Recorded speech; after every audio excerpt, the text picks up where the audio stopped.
Cette année, le Festival de Cannes a créé la surprise en choisissant La tête haute d'Emmanuel Bercot comme film d'ouverture.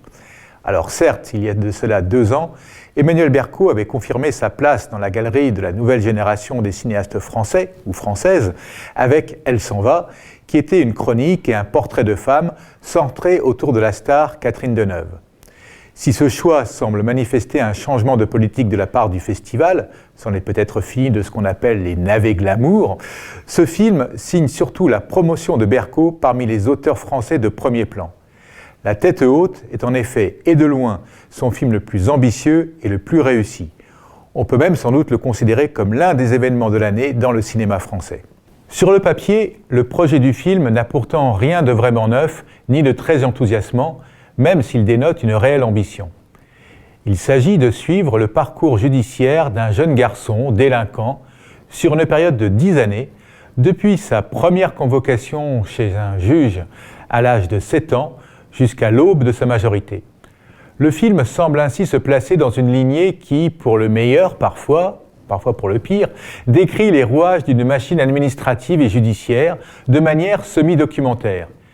Les exemples les plus connus sont bien sûr L627 de Tavernier ou plus récemment Police de Maïwenn. Emmanuel Bercot s'appuie elle aussi sur des faits éprouvés, sur un scénario très solidement documenté et sur l'utilisation pour des seconds rôles de comédiens non professionnels mais qui à l'évidence respirent l'authenticité. Mais elle ne glisse pas dans la fiction documentaire ou dans le documentaire fictionnalisé, selon l'angle par lequel on veut prendre ce concept. La tête haute est avant tout un film de fiction, et même un formidable film d'aventure humaine. Le héros principal, si on peut l'appeler ainsi, est donc un jeune ado violent, multirécidiviste, des vols de voitures principalement, qui semble promis à un destin tout tracé, fait d'enfermement en série de plus en plus sévère. Autour de lui gravitent les personnages qui constituent son seul univers.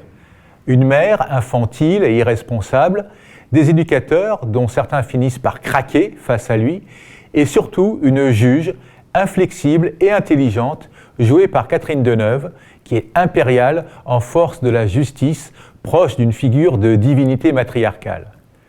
La tête haute est tout sauf un film à thèse, et s'il en plaît d'une, c'est sans doute uniquement le rappel de la nécessité et de l'utilité des structures de centres éducatifs pour jeunes délinquants. Il montre ainsi l'incroyable patience et le dévouement, non exempt d'autorité et de fermeté, des éducateurs. À ce titre, la séquence de la lettre de motivation, c'est-à-dire des heures passées pour faire écrire une lettre de quelques lignes, est proprement anthologique. Le gamin est le plus souvent insupportable, destructeur, incurable au premier abord. Les éducateurs sont souvent à bout, les juges se savent faillibles, ils sont parfois perdus. Toute l'institution semble savoir que l'énorme dispositif mis en place ne produira que très peu de résultats. Mais tous continuent pour, par exemple, en tirer un d'affaire, peut-être celui-ci. Car le film de Bercot, et c'est la plus grande surprise, est un film fondamentalement optimiste. La cinéaste prend le parti et le pari de la réussite de l'éducation, de la possibilité pour un jeune pour qui, a priori, tout semble perdu d'avance, de, comme dit le titre, relever la tête et de marcher finalement en levant le regard. Et pour ce faire, elle adopte toujours la bonne distance et le bon point de vue. Sa mise en scène, ample, précise, refuse tout effet de style par trop ostensible. Elle est presque transparente, ce qui est souvent le plus difficile à obtenir, et ce afin de laisser la plus grande place possible aux personnages et à leur permettre d'exister et de s'exprimer. Et d'ailleurs, la tête haute ne serait rien sans ses comédiens. Deneuve, bien sûr, domine son sujet. Sarah Forestier, qui joue la mère larguée, et Benoît Magimel, dans le rôle d'un éducateur dont la vie s'effondre tandis que celle de son jeune s'affirme, sont impeccables. Mais la révélation vient de la part de ce jeune acteur inconnu, Rod Parado, tout simplement extraordinaire. Alors rarement on aura vu une telle précision et une telle maturité de jeu de la part d'un comédien quasiment débutant. Alors, littéralement, on ne voit que lui, ou plutôt le personnage qu'il incarne, avec son intelligence masquée, ses crises de violence, son désespoir et sa renaissance progressive et chaotique. Beaucoup feront sans doute le parallèle avec la révélation de Jean-Pierre Léaud dans Les 400 coups. Et Bercot semble elle-même s'amuser par avance de la comparaison avec Truffaut en glissant un private joke à ce sujet dans la plaidoirie d'un avocat. Mais cette comparaison serait à la fois facile et vaine, tant les deux films et les deux comédiens révèlent un caractère et un tempérament différents. Le plus extraordinaire reste cependant d'assister progressivement à une métamorphose. On voit ainsi se transformer une sorte d'animal sauvage infantile en un tout jeune adulte régénéré, sortant la tête haute du palais de justice. Emmanuel Berco a de plus l'intelligence de laisser la fin ouverte. On ne saura rien, même si on peut l'imaginer, du destin du jeune homme. Rarement un film d'ouverture n'aura aussi bien porté ce titre. Je suis juge des enfants. Je ne suis pas la police, vous n'êtes pas devant un tribunal. Mon rôle, c'est de protéger les enfants dits en danger.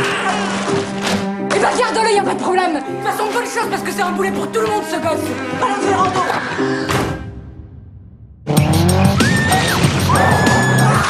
C'est la dernière fois que tu me vois. Ça fait 3 fois en 4 mois que tu viens dans ce bureau, je peux pas dire que ça me fasse très plaisir de te voir. Prends-moi pas, je parle pas aux faibles. C'est dans les foyers qu'il a pris le mauvais pli.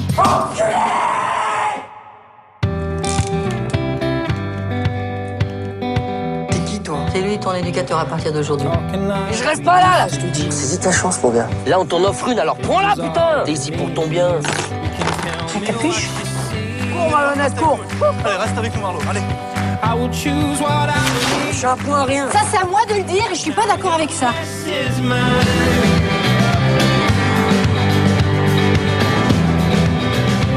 Aucun incident à signaler ces derniers mois. Tu gères mieux tes émotions. T'es d'accord avec ça? Est-ce que la reprise d'une scolarité vous paraît vraiment pertinente? Calme-toi, tout va bien. Ouais, calme-toi. Ça s'est réglé ces problèmes de violence? Écoute, on y travaille.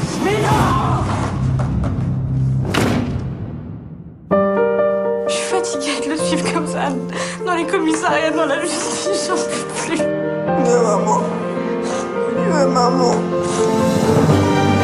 Ce sont pas les murs sombres d'une cellule qui vont l'aider à y voir clair, à un âge où on s'interroge. Ce môme, il va péter un câble en prison. Moi, j'ai confiance en toi. C'est quoi que j'ai fait de mal? Hein?